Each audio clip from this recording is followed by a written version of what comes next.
O, tuturuan ko kayo kung paano maglista ng products nyo sa Shopee Shop. So, madali lang actually siya. Sundan nyo lang yung instructions na nandito mismo sa website. So, ang unang gagawin is pumunta kayo sa shopee.ph. Yan na yun, shopee.ph. Tapos, since nakapag-register na tayo as seller, nung last tutorial, ito yung tinuro ko. So, punta tayo sa Seller Center. Ito, i-click nyo yan. Tapos, once na-click nyo na yan, makikita nyo yung dashboard as a seller or tinatawag din siyang seller center.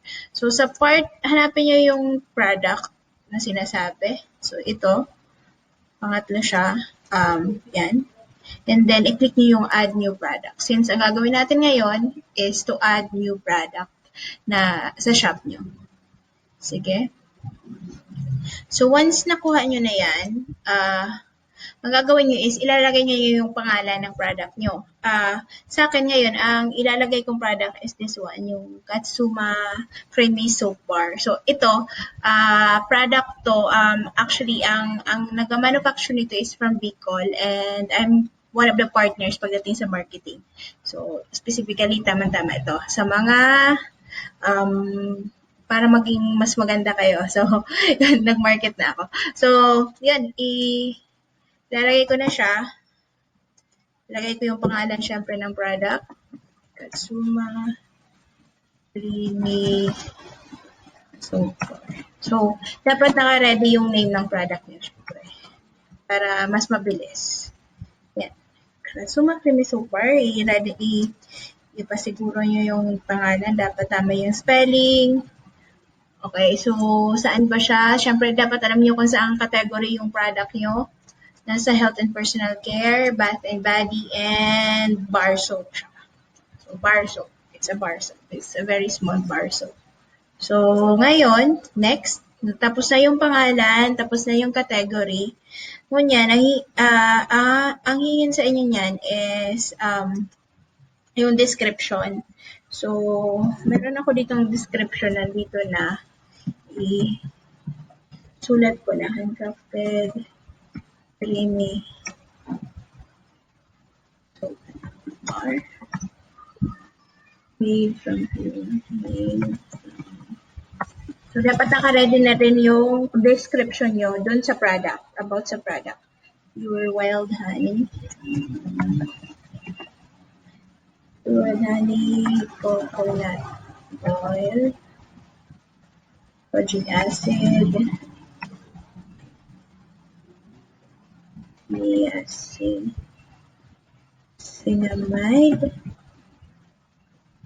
mandarin orange. Yan. Snow color. Pwede din kayo maglagay ng something na caution or disclaimer sa product nyo dito. So, meron siyang caution. Kasi bawal ito sa mga buntis kasi may kojic. Contains kojic acid, which is not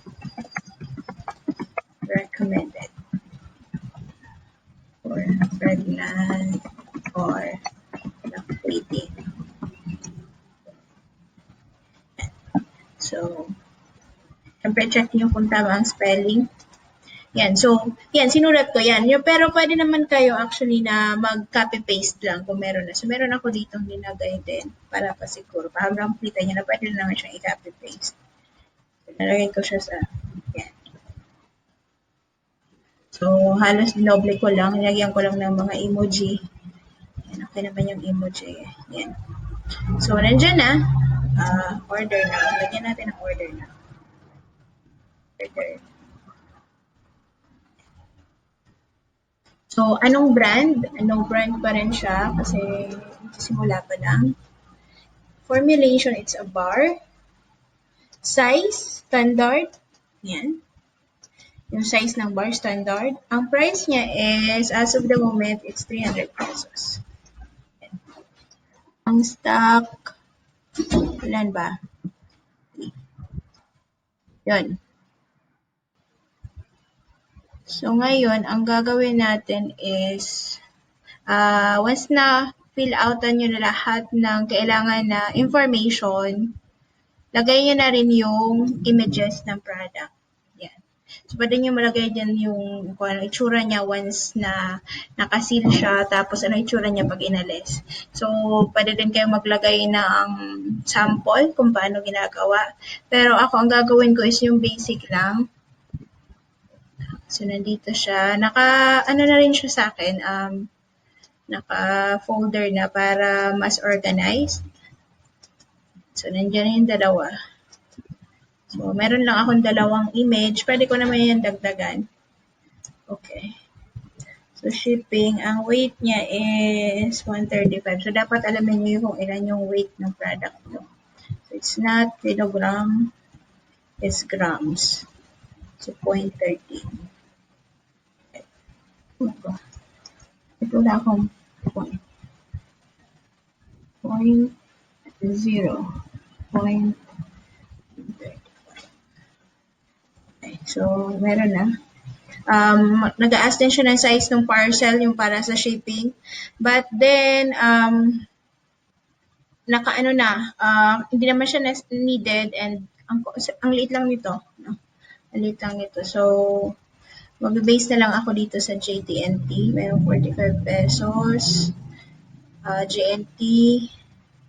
So, meron na nag-support na logistics. This is COD, I think. Automatic na yan nilalagay ni Shopee. So, yan. Shipping setting and applicable product only. So, kung magdadagdag ako ng 45, okay. Ako na lang magko-cover ng shipping fee. Wag na.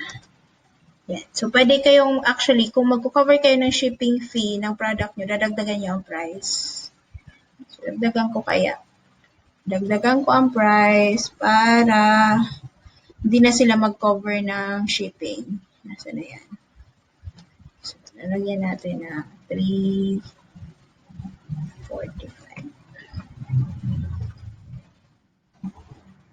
Tapos, alisin natin ito.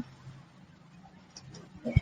Either yon kung kayo, or pwedeng hindi nyo dagdagan ang price, yung customers na bahala. So, alisin natin ito. Hindi na. Pinag-depende, 350. Alisin ko to.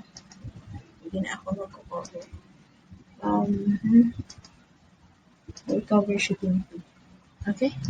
Apply. Okay? So, ako na ang bahala ng shipping fee. So, it's up to you. Up to you. So, pre-order, no. Condition, this is new. Pwede rin na ang pre-order nyo is yes. So, lalagay ko lang dito ang no. Okay, save and publish. Okay na, tingnan nyo ulit. Tingnan nyo ulit kung kompleto ka na. Basta lahat ng may asterisk, ibig sabihin, needed siya na lagyan nyo ng information. Yan. Sige, tingnan natin. Magsasabi na lang ito kung may kulang ako. Okay, listed successfully. Yay, meron. So, ngayon, successfully, meron na akong isang product. Yan. Tingnan natin kung ano itsura niya. Yan. Makikita natin yan sa shop. Profile. Tapos, dito sa PC view. Okay. Tingnan natin. Sana maganda. And magdadagdag ako pa ulit ng mga products kasi hindi lang isa ang products ko. So, meron na. Yay. Hopefully, nakuha nyo yung kung paano gawin yan. It's, andali lang, sundan nyo lang yung procedures, instruction na mismong nandyan sa Shopee. Thank you!